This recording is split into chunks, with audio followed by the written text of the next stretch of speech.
So இந்த வீடியோவில் நம்ம எல்ஸ் இஃப்னா என்ன, தென் நெஸ்டட் இஃப்னா என்ன, இதை தான் வந்து நம்ம பார்க்க போகிறோம். அதாவது இஃபெல்ஸ்லேயே எல்ஸ் இஃப்னு ஒன்று இருக்குது, அதோட டைப்பையும் ஒரு இஃப்குள்ளேயே இன்னொரு இஃப் ஸ்டேட்மெண்ட்டை எப்படி போடுறது அப்படிங்கிற நெஸ்டட் இஃபையும் வந்து இந்த வீடியோவில் நம்ம டீட்டெயிலாக பார்க்கலாம். ஸோ சப்ஸ்கிரைப் பண்ணிவிட்டு வீடியோவை கண்டினியூ பண்ணுங்கள், ஜாவா சீரீஸில் ஜாயின் பண்ணுங்கள். ஸோ ஃபஸ்ட்டு பார்த்தீங்கன்னா நார்மலாக நான் இப்போ என்ன பண்ணுறேன்னா ஒரு வேரியபிள் க்ரியேட் பண்ணிக்கிறேன். என்னோடய வேரியபிள் நேம் வந்து இப்போ நான் மார்க்குன்னு வச்சுக்கிறேன். ஸோ நான் வந்து டேட்டா டைப் ஆல்ரெடி நம்ம மென்ஷன் பண்ண மாதிரி என்ன வேல்யூ கொடுக்குறோமோ அதுக்கு தகுந்த டேட்டா டைப் இன்ட்டுன்னு கொடுத்துட்டேன்.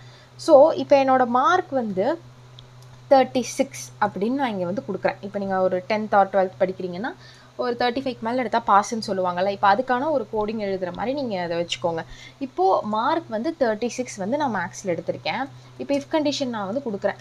மார்க் வந்து உன்னோட மார்க் ஒரு 35க்கு மேலே இருந்ததுன்னா நீ வந்து ஒரு எப்படி சொல்லலாம், ஒரு சி கிரேட் ஸ்டூடெண்ட், ஒரு குட் ஸ்டூடெண்ட்டுன்னு சொல்லுவாங்கள்ல, அந்த மாதிரி நீ வந்து ஒரு குட் ஸ்டூடெண்ட். அதுக்கு வந்து நம்ம system.out.println குட் ஸ்டூடெண்ட் அப்படின்னு நான் பிரிண்ட் பண்ண சொல்கிறேன். இப்போ அதுவே நான் என்ன பண்ணுறேன்னா மார்க் வந்து ஒரு வேளை இஃப் உன்னோட மார்க் வந்து 35க்கு மேலே இல்லாமல் ஒரு 60க்கு மேலே இருக்குதுன்னு வச்சுக்கலாம். உன்னோட மார்க் வந்து 35க்கு மேலே இல்லை, 60க்கு மேலே இருக்குது.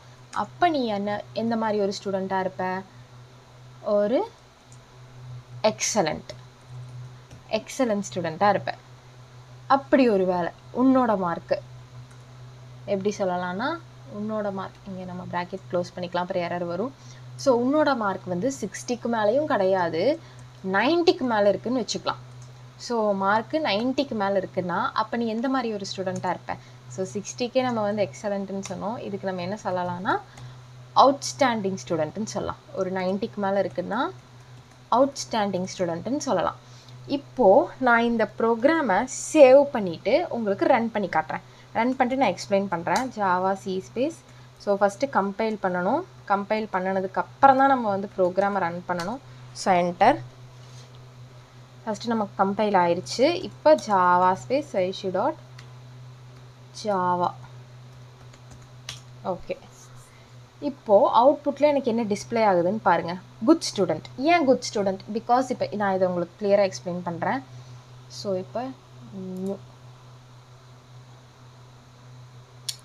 ஓகே, இப்போ நான் வந்து இங்கே என்ன நடக்குதுன்னு உங்களுக்கு கிளியராக எக்ஸ்பிளைன் பண்ணுறேன். ஃபஸ்ட்டு நான் வந்து ஒரு மார்க் வந்து இப்போ என்னோடய மார்க் என்ன 36. இப்போ என்னோடய ப்ரோக்ராம் என்ன பண்ணுதுன்னா ஃபஸ்ட்டு நான் கொடுத்துருக்க இஃப் கண்டிஷன் என்னது, மார்க் இந்த 36 இங்கே போகும். அப்போது இந்த 36 இந்த 35